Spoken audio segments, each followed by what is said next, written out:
If there's one dish that captures the essence of Vietnamese cuisine, it's pho. During our recent trip to Hanoi, I knew that we had to experience it from one of the Vietnamese restaurants awarded Michelin star. It's popular spot in Old Quarter area and locals or tourists are starting to line up, but the wait time is not that long. I ordered the well-done beef and rice noodles were perfectly cooked.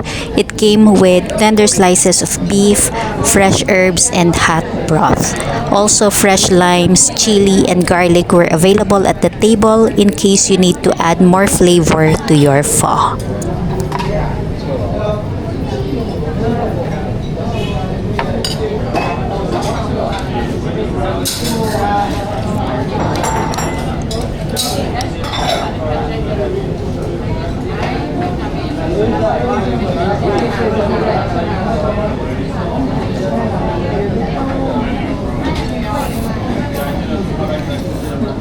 Like it? Okay.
Of course, having a cold soda with hot pho is the perfect match. It's refreshing and satisfying that will make the meal more enjoyable.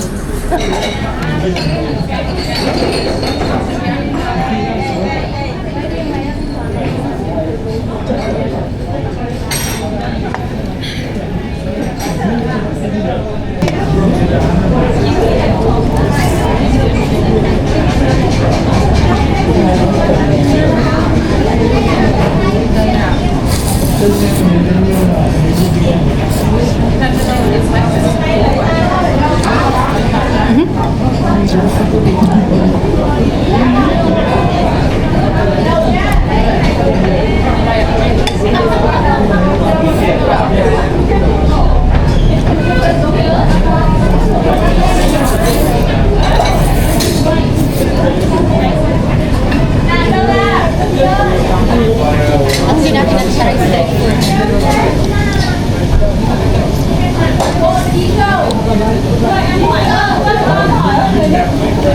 Meron ba nun dito? Sa likod? Ah, yung, baka yun na yun, yung mga banh mi.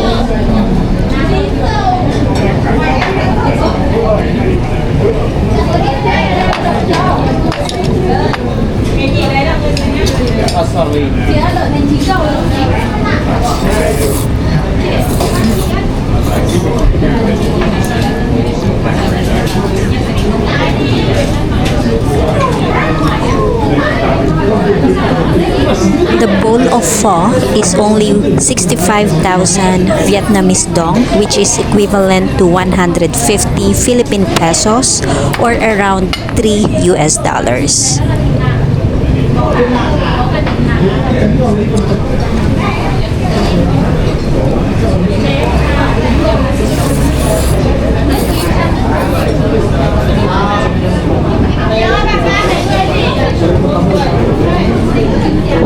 Overall, we enjoyed our bowl of pho.